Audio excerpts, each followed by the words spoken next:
The next guy up in our pre-draft series for the Wizards is BYU freshman point guard Egor Demin. Averaged 10.6 points per game, 3.9 rebounds, 5.5 assists, and 2.9 turnovers. Unfortunately, 1.2 steals. So a 6'8" point guard essentially, and I think he is a real point guard.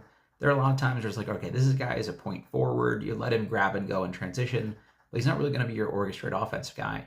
I think long term, that's actually something Demin will do. He shot 41% from the field this year and 27.3% from three. Was a 69.5% free throw shooter. Started the year off much better than anticipated and looked like a totally different player because of it. Not the most explosive guy.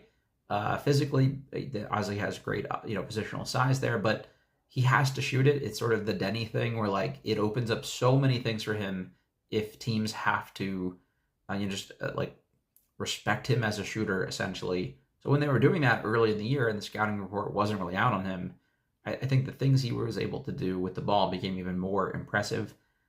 He's listed at 13th on Rookie Scale's consensus big board right now, which we're saying, why are we talking about him in a Wizards series? He's in that kind of like exact range right between, where their two picks could realistically be.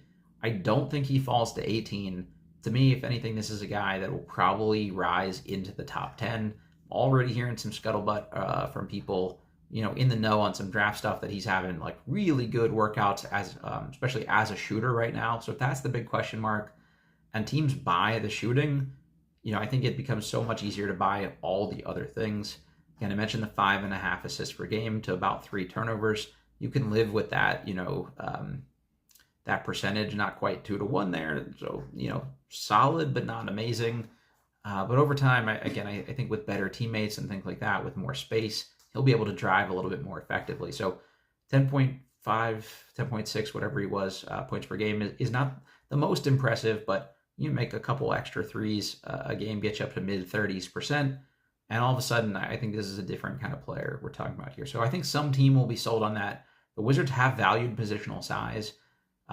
Somebody like Bob Carrington that's probably, best suited as a guy with the ball in his hands a decent amount of the time could really be complemented by someone like Demin with the positional size to guard some bigger players, but also can help from a facilitation perspective because Bub's not like the best playmaker of all time. He can kind of just score, get downhill a little bit more, with time with shooters around him. So you just, at some point, the Wizards have to add more shooting. Koulibaly not a shooter. George didn't make shots. Sarr didn't make a ton of shots this year. So if Demin is going to be an option for them, you have to believe he's a shooter